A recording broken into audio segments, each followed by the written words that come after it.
Hoy es martes, el ingeniero José Israel Cuello, en su acostumbrada disertación de martes y viernes. Buenos días, José, y tenemos un tema que quisiéramos que tú nos ayudes a desarrollar, y se trata de los últimos acontecimientos, la reapertura del juicio de Odebrecht, en la que sorpresivamente la empresa emite un comunicado como la que es la gran perjudicada en este proceso. Sin embargo, en estos procesos binacionales en que la prueba está en un sitio y la corrupción está en otro sitio y los corruptores son los que dicen quiénes son los corruptos. José, háblanos de este proceso en el momento en que está. Fíjate, el gobierno dominicano anterior precipitó un acuerdo con Odebrecht sobre la base de una declaración de ellos, en el sentido de que el nivel de sobornos que había gastado la República Dominicana era igual al nivel de los pagos a Rondón. Rondón era su representante en el país, de manera que tenía derecho a cobrar legalmente una serie de valores, lo que normalmente se cobra por eso fuera de corrupción, que es un 1% de las operaciones que se realizan. Puede bajar de ahí incluso. Ahora bien, Rondón era además contratista de ellos. Rondón le alquilaba equipos, le alquilaba espacios físicos, sobre todo para depósitos de maquinarias, para parques de maquinarias en las zonas, le suministraba materiales de construcción, y así por el estilo, una serie de negocios vinculados, pero que no necesariamente se pueden calificar de sobornos a Rondón o de sobornos para que Rondón distribuyera. Pero hay más. Después de que del gobierno dominicano aceptara, tal vez por ingenuidad, que esa era una cifra a negociar y firmara un documento precipitado con ellos mismos admitieron que reservaban el 22% de todas sus operaciones para fines de distribución de sobornos no contabilizados. Esto es importante porque el concepto de reserva en contabilidad implica que es un gasto ya dispuesto y establecido, que si no se reparte es ganancia en la contabilidad. Es una operación muy entendible para los que manejan contabilidad, y aquí hay miles que manejan contabilidades. De manera pues que ese documento está viciado de una mentira. Ellos hablaron una mentira sabiendo que la verdad era otra. Porque posteriormente otro funcionario de ellos, no vinculado directamente a la discusión de ese contrato, o tal vez vinculado a la discusión de ese contrato, dijo una cosa diferente. De manera que el gobierno dominicano lo que debe hacer es desconocer ese convenio, abonarle a cuenta futura lo que Odebrecht haya pagado o quiera seguir pagando, pero demandarlo por el pago de la suma correspondiente al 22% de todos los contratos hechos, entre los cuales hay que incluir a Punta Catalina, que en ese momento prácticamente no se había concluido el proyecto. Se había gastado mucho, pero no se había concluido. Pero la reserva está desde el origen, y en cada gasto que se hace. De manera pues que es sobre esa base que hay que hacer la discusión. Y como dice la ley dominicana, que la ley se presume conocida, la ley dominicana establece que un soborno admitido debe pagarse con el doble de la admisión de culpa. Eso es lo que tiene que pagar Odebrecht en el país, que se deje de estar gastando dinero en periódicos, porque no va a convencer a nadie de que ese documento tiene validez. José, en los últimos 2 años, tanto tú como yo hemos centralizado nuestros comentarios en 2 direcciones. tú has hecho hincapié en el 22% y que la misma empresa confiesa que reservó para esos fines. Yo, por otra parte, me he encontrado raro que el país ha centrado el juicio de Odebrecht en que cuál de los dos gobiernos del PLD es inocente y cuál es el más corrupto. Entonces, te meto a tu ministro de Obras Públicas en el expediente, pero saco el mío. Tengo unos testigos que vienen cuando yo quiera o cuando yo pueda. Tengo un asesor electoral en el Palacio y el otro tiene una empresa brasileña que lo monta en un avión para venderle un tucano. Es decir, nosotros hemos perdido el centro del problema, y es, los Estados Unidos es que entiende la iniciativa del proceso porque parece que estaba preocupado por el crecimiento de las multinacionales brasileñas. Y los brasileños cometieron el error de darle leña a Estados Unidos con la modalidad que buscaron de asesorar gobiernos en el poder para que continúen con los contratos o subsidiar, financiar campañas con los que posiblemente iban a obtener el poder. ¿Qué es lo importante en esto? Porque tú desde un principio dijiste, es que es la obra más importante que se ha hecho aquí. Ahí tú no te perdiste. Pero después nosotros nos hemos diluido en una serie de 22% de Iván Rondón. En este programa vino la persona que participó en el primer contrato con los brasileños, que es un ingeniero de Santiago, creo que de apellido Tillán. Y de ahí en adelante solamente se ha centrado en Catalina. Hablan un poquito del proceso de Brecht, del proceso Brasil, del proceso multinacional. En primer lugar, Manuel Tillán es un profesional muy calificado. Ganó un concurso en el gobierno de Hipólito Mejía para la construcción del acueducto de la línea noroeste. Un acueducto cuyo diseño es responsabilidad suya y de su oficina fundamentalmente. Pero naturalmente, quien tenía que buscar el financiamiento de ese acueducto era el gobierno que había concursado el acueducto. Manuel Tillán asistió a ese concurso asociado a Andrade y Gutiérrez de Brasil. De Brasil, precisamente, buscando un apoyo internacional y de una dimensión profesional superior para una obra de nivel superior. Ahora bien, de repente se produce, ajeno a eso, un acuerdo entre el gobierno y el Banco de Desarrollo Exterior de Brasil, no recuerdo cómo se llama, un banco que creó Getúlio Vargas para financiar obras de Brasil en América Latina sobre todo, y en cualquier parte, para vender servicios. El Estado Dominicano logra un acuerdo triangular con ese Banco de Desarrollo de Brasil y entre las cosas que pone ahí para financiar es ese acuerdo en que participaba una compañía brasileña. Pero comienza la apriete de tuercas allá, no, que la operación tiene que hacerla, la tiene que hacer Odebrecht. Y se le impone a Manuel Tillán un socio incómodo, que es Odebrecht. Pero ellos van a garantizar el financiamiento a través del financiamiento del Estado brasileño. Ellos son los que lo garantizan. Todo eso está lleno de pliegues.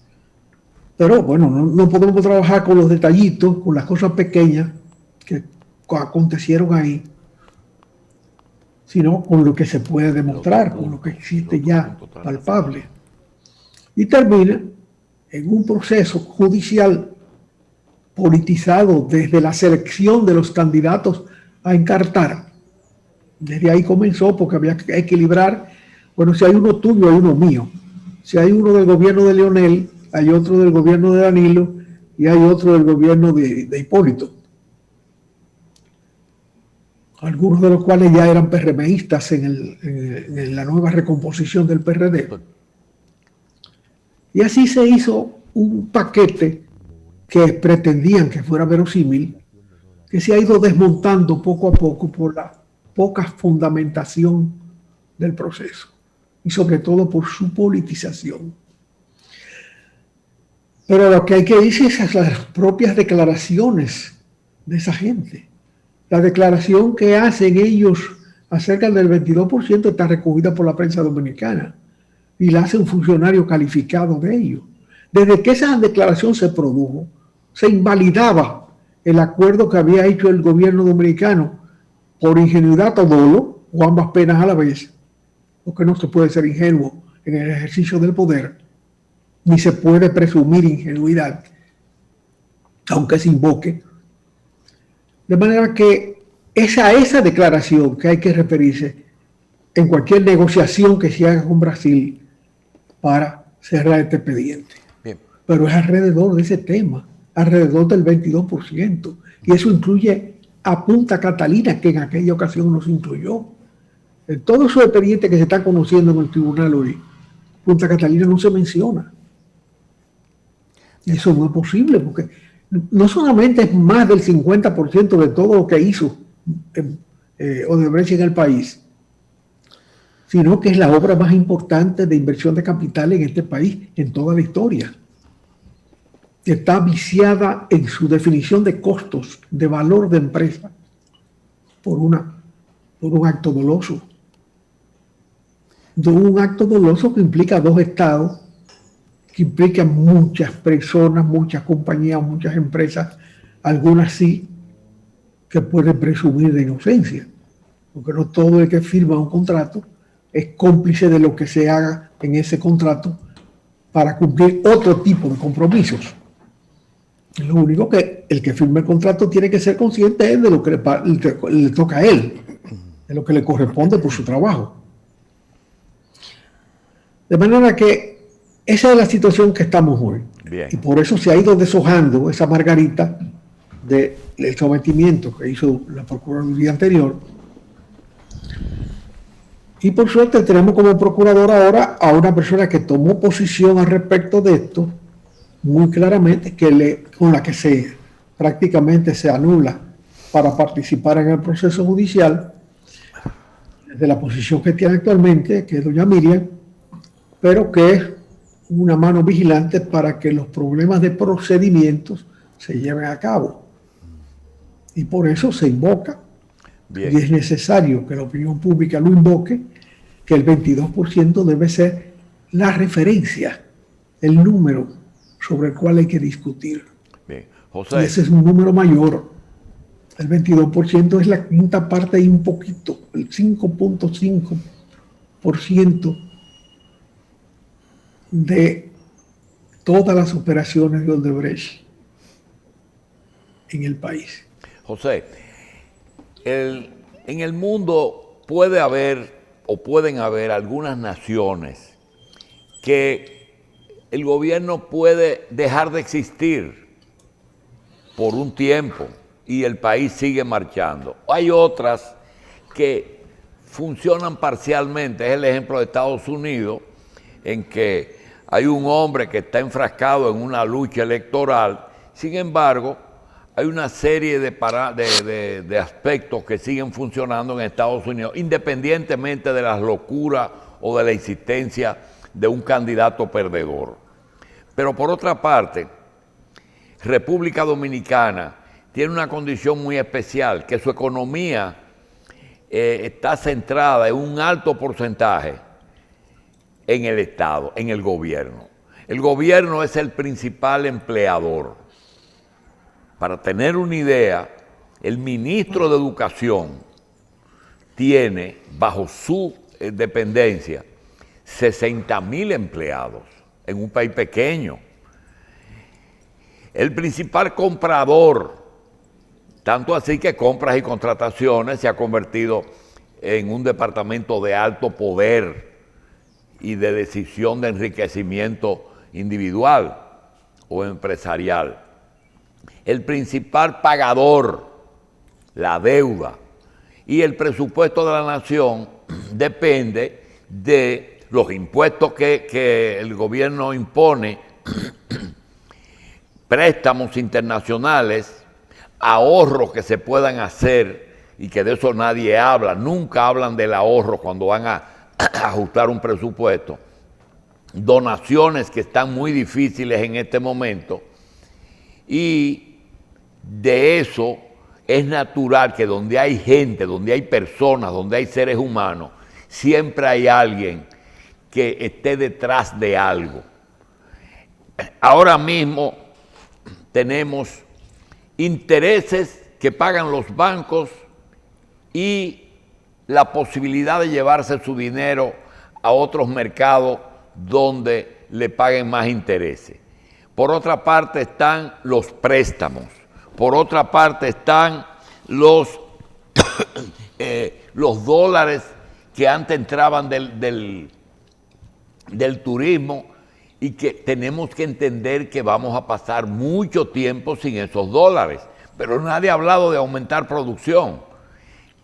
Háblanos de ese mecanismo en que vamos a enfrentarnos ahora con una posible reforma fiscal que yo supongo que es para cargarle a los ricos solamente porque no hay quien vaya a pagar impuestos. Fíjate, la República Dominicana no es una excepción en cuanto al papel del Estado en la economía en su conjunto, en las operaciones económicas en su conjunto. No. En todas partes el Estado es el emisor del dinero, en todas partes el Estado es el mayor cliente de todo el mundo. Estos países sumamente desarrollados de otras zonas son países que tienen además un sistema social avanzado. Entonces lo que no se gasta en una cosa se gasta en otra, pero lo administra el Estado.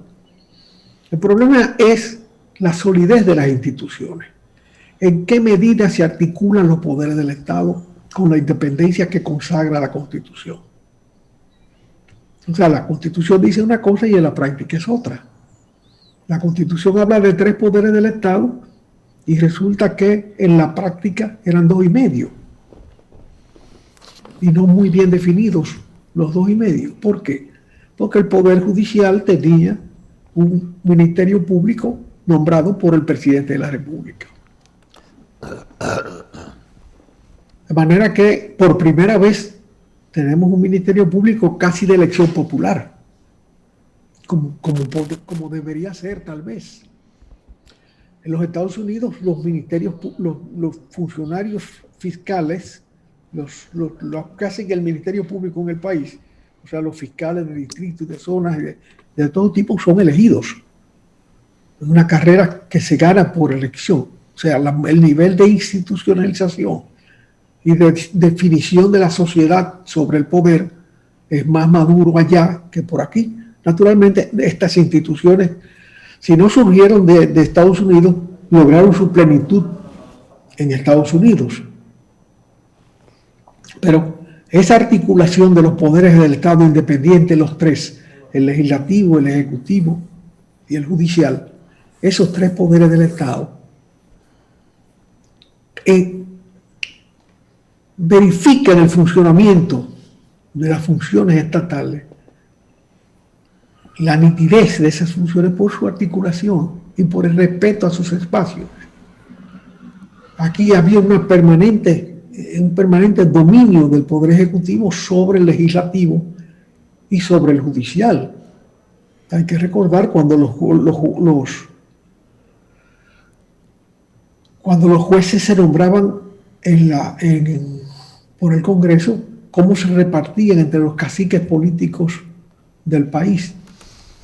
Porque aquí en la capital había muchos fiscales, entonces se cambiaba un fiscal de aquí por uno de San Juan de la Maguana, y el senador de la capital era el más poderoso de los senadores, no solamente porque aquí habían 10 fiscales o 7 fiscales u 8 fiscales, sino porque además intercambiaba para tener poder sobre el aparato judicial en la provincia más importante. Todo eso ha ido evolucionando hasta este momento en que prácticamente el país eligió a una funcionaria de una crisolada vida profesional, una juez de la Suprema Corte en ese momento estelar de su existencia y estelar de la existencia del Poder Judicial en la República Dominicana, prácticamente confirmó a doña Miriam Germán Brito como próxima Procuradora General de la República. Recuérdate que en el propio programa que hacemos juntos, llegamos a la conclusión de que si Danilo en aquella ocasión la hubiese nombrado Procuradora General de la República y que limpiara el expediente, Danilo ganaba las elecciones, con cualquier candidato, por menso que fuera. Bueno, pero hoy felizmente se ha logrado esa solución. Bien, pero ahora hay que desmontar lo que se montó con negligencia o con complicidad con los encartados. No es verdad que esa cifra que Odebrecht reconoció y que ahora insiste en pagar para saldar su compromiso, porque cualquiera quiere pagar. Si es para quitarte mediante un documento la posibilidad de pagar todo lo que se metió en el asunto. Hay otro problema también de complicidad electoral. El hecho de que ellos tuvieran una serie de gente que manejaban con seudónimos en la oficina constituida para el delito y que tenía su base en la República Dominicana. La de negocios estructurados, no sé, tenía esa palabra en el medio. De manera que no se puede seguir avanzando sobre la base de un sometimiento que ya se ha deshojado, que ya la mayoría de los encartados del momento, de alguna manera, han logrado demostrar su inocencia o la impertinencia del sometimiento al respecto de su actitud y de su comportamiento. Bien. José. Pero porque el dolo existió, y ellos admiten que pagaron el dolo, y admiten un número, una referencia, un porcentaje. Que dicho sea de paso, me equivoqué cuando hablé del 5% ahorita, es el 5.5 ABA. O sea, un poco más de la quinta parte de todas las operaciones que hizo Odebrecht en el país, que vale el 22%, se dedicó al soborno. Bien. José, ¿cómo se va a hacer el ministro de Educación para calificar?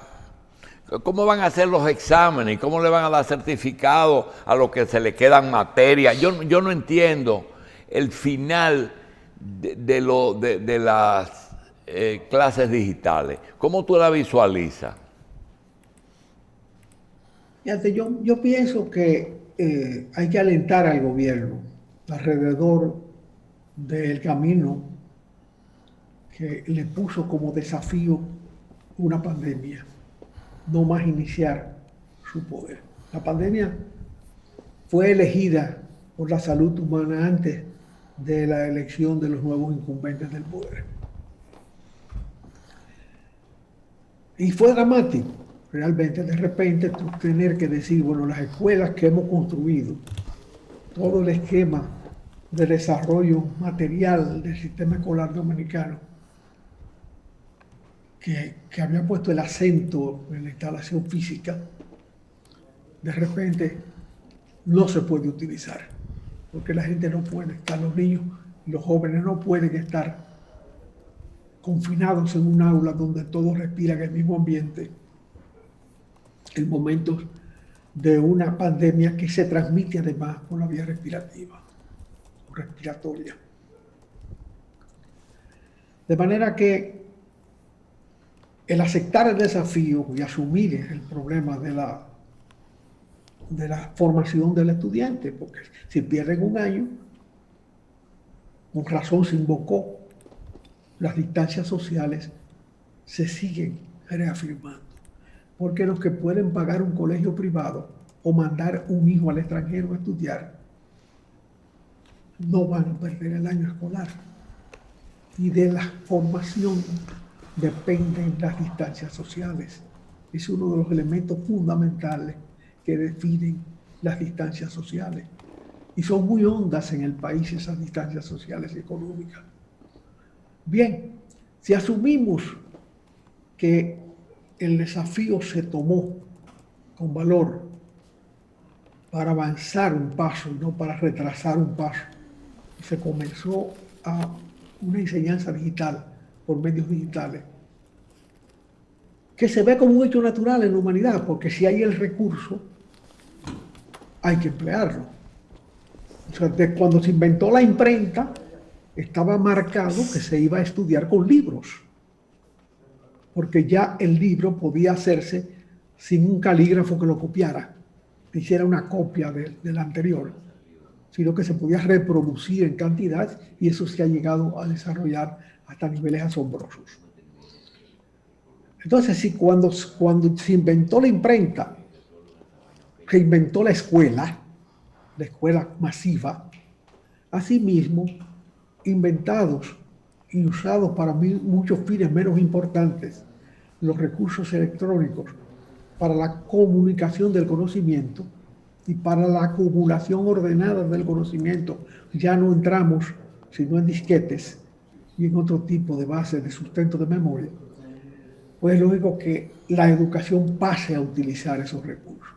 Eso crea una convulsión, como todo avance social, tecnológico, económico, de una trascendencia semejante. Ahora bien, junto a eso, nos encontramos con que hay estudiantes retardados en las escuelas públicas, fundamentalmente. Y a alguien se le ocurre en el ministerio decir, bueno, el que no pasó la materia, pásensela, porque no hay donde darle el examen. No, eso no puede ser. Tú no se puede seguir traspasando a las universidades gente no formada adecuadamente en los conocimientos básicos. Bien. Lo que hay que tomar con valor el asunto de si son aptos para ir a la educación universitaria, a la educación secundaria, a la educación profesional organizada, a la educación universitaria propiamente dicha, aquellos que no pasan las materias en el bachillerato, que es la bisagra donde cambia la vida. No es posible, porque lo que están haciendo es ratificando el concepto de que el que menos sabe, socialmente es menos. Y hace muchos años que ese debate se produjo en los albores de la autonomía universitaria en los años 60, en el 61 en adelante, después de la muerte de Trujillo. Ese debate surgió con la misma autonomía de la Universidad de Santo Domingo, que entonces era la única del país, porque los estudiantes llegaban sin formación, no tenían la masificación que como consecuencia de la autonomía y de las libertades públicas tuvo. Pero ya era claro que había estudiantes de ciertas escuelas secundarias del país, privadas o públicas, que tenían alto nivel de formación, y estudiantes de cola de atrás, que de esas mismas escuelas surgían sin formación adecuada para llegar a la carrera universitaria. Y ahí se produjo el debate de si formar, si hacer un examen de admisión en las universidades o en la universidad, o hacer un colegio universitario que nivelara los conocimientos. Un debate que se politizó y que naturalmente dio lugar a definir una ruptura trascendental del régimen universitario del país, que tenía la virtud de la unidad y de la concurrencia de pensamientos, incluso en la era de Trujillo. Bien. José, este es el último programa del año que vamos a tener en que tú vas a estar, porque ya el viernes creo que no es laborable. Primero, quería pedirte, no un mensaje, porque los mensajes nosotros se los dejamos a los cardenales y a los presidentes y a eso. ¿Cuáles son tus expectativas o la más importante, fuera de que quisiéramos que por un decreto se elimine el virus que afecta el mundo? Eso no se puede. Pero realmente, ¿qué tú quieres, qué tú esperas o qué expectativa tú tienes que necesariamente una fecha no la cambia, porque siempre hay una continuidad del día a día? Mira, hay mucho pesimismo en la República Dominicana sobre el comportamiento de la economía de cara a un futuro inmediato, en que no se pueden poner a funcionar todos los elementos que componen la economía dominicana al nivel que existía antes del inicio de la pandemia. Y es natural, cada vez que la humanidad registraba un acontecimiento como este, y ahora que está más interrelacionada a la humanidad como tal, se producen unos estremecimientos y unas modificaciones en la vida económica que definen el futuro. El futuro será distinto. Ya vemos cómo en la educación hay que enfrentar la educación por vías electrónicas como un desafío de un futuro que se aceleró como consecuencia de la pandemia. Pero en cuanto a la economía dominicana como tal y sus elementos, es una economía saludable. ¿Dónde reside la salud de la economía dominicana? En la diversificación de recursos.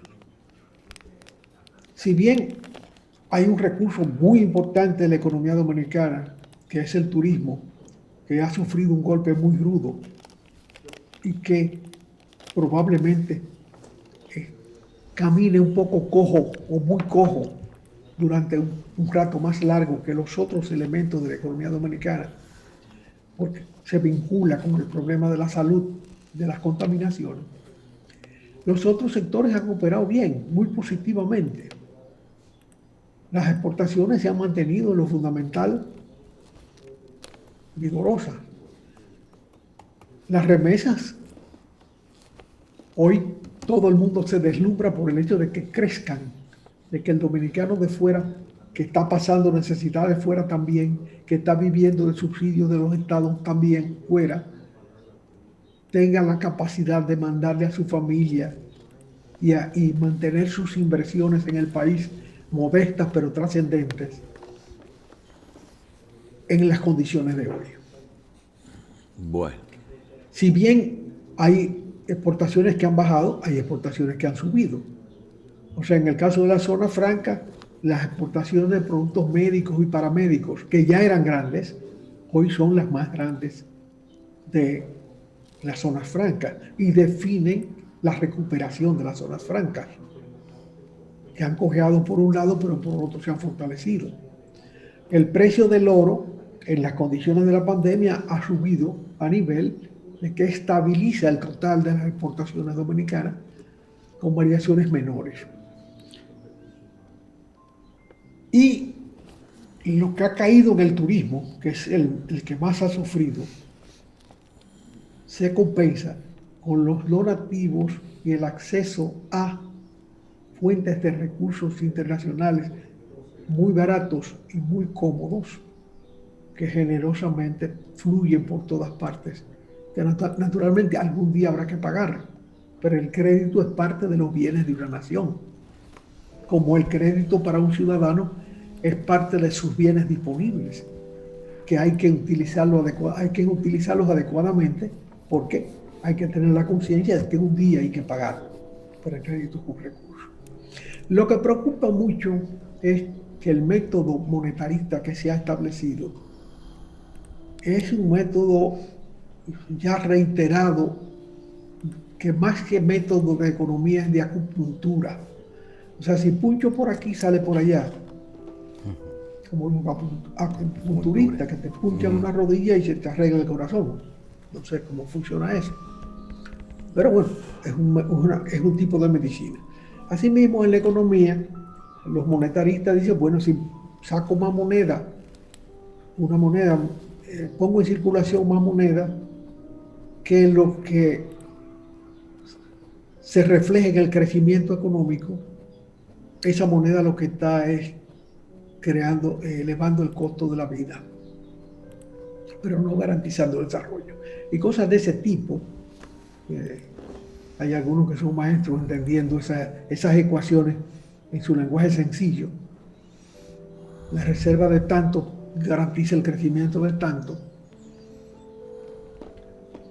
pero hay que pagar el dinero. Y la República Dominicana ha tenido que endeudarse de manera galopante, ya particularmente a partir de la toma de posesión del nuevo gobierno, y los vencimientos de esa deuda pueden ser más a corto plazo que a largo plazo, pero al plazo que sea, las tasas de interés pueden ser muy bajas, pero en términos cuantitativos, en términos de cantidad, es muy importante. Entonces, la capacidad que tenga el Ministerio de Finanzas para renegociar esa deuda y lograr intereses más bajos en las nuevas negociaciones y plazos más largos, determina en mucho el peso de esa deuda en el crecimiento futuro del país. Pero no hay que ser pesimistas por el problema del futuro, porque reitero, la diversificación de la economía dominicana es el rasgo más importante de ella para su recuperación. Bien. Porque puede flaquear de un lado, pero se fortalece en el otro de manera automática. Malo es cuando se depende de un solo producto o de una economía de postre, como decía don Rafael Herrera, en que si se cae la economía de azúcar, café, cacao y tabaco, se cae la economía dominicana completa. Eso ya no existe. Bien. José, gracias. Feliz año. Bien. Gracias. Te recordamos mucho. Bien. Señores, el próximo programa de José Israel es martes, el primer martes de enero. Hoy es martes 29 de diciembre.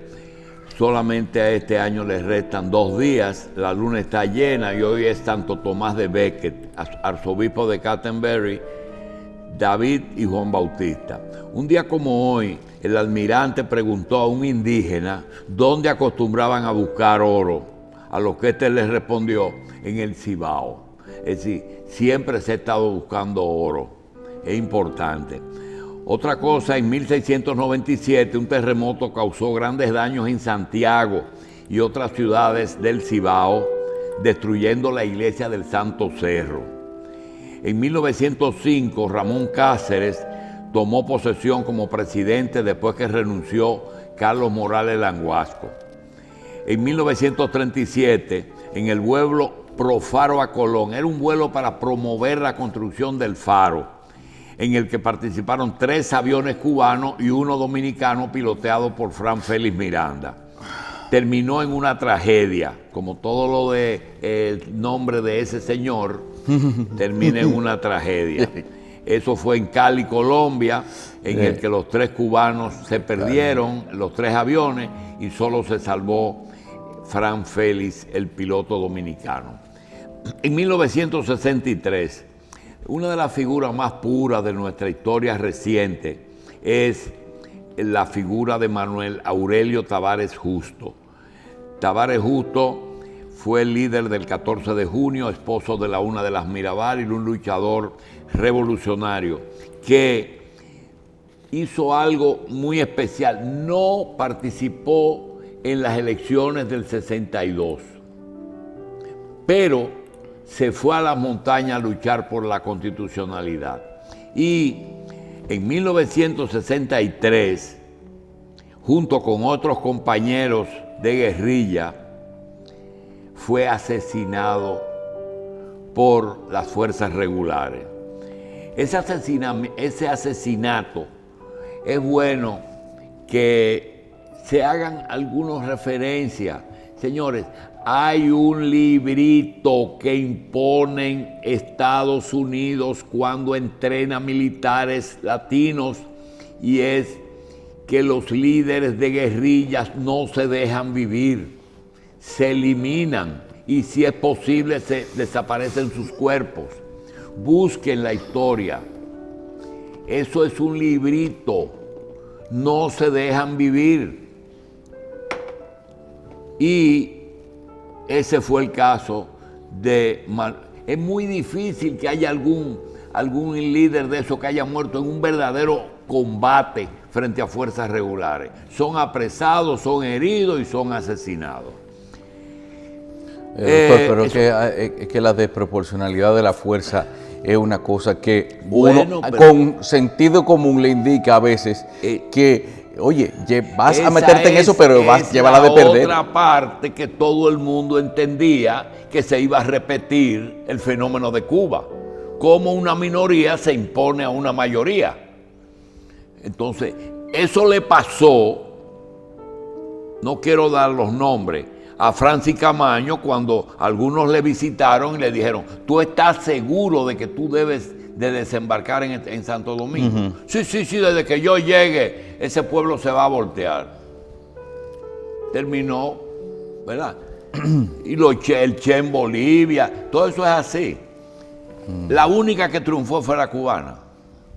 Entonces, la internacional, hay una noticia muy importante que también debe de recalcarse.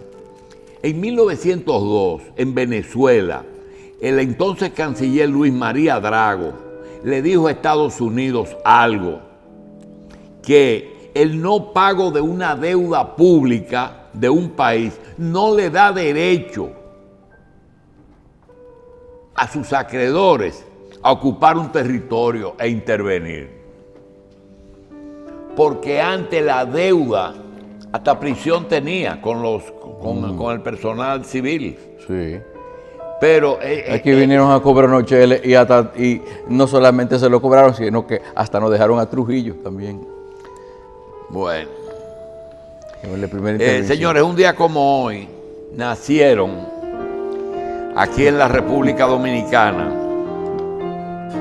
Ramón Antonio Castillo y Sedano, Máximo Martínez Céspedes. Ese es hijo de Máximo Martínez, que es uno de los hombres que más conoce de musáceas, de plátano, de guineo, de rulos. También un día como hoy nació nuestro camarógrafo José Luis Martínez y Almanzar. José Luis, felicidades. El doctor José Antonio Fabián Beltré, el ex coronel del Cuerpo de Bomberos de Villa Altagracia, Carlos de Los Ángeles. El anestesiólogo y primo querido, doctor Juan Carlos Jacín, personaje de la historia, un personaje interesantísimo. Recordamos a Vicenzo Mastrolini y un día como hoy nació el exdiputado reformista, hijo de Mario Fernández Mena, Mario José Campoamor Fernández y Sabiñón. Esas son las efemérides. Vamos a una pausa y regresamos de inmediato.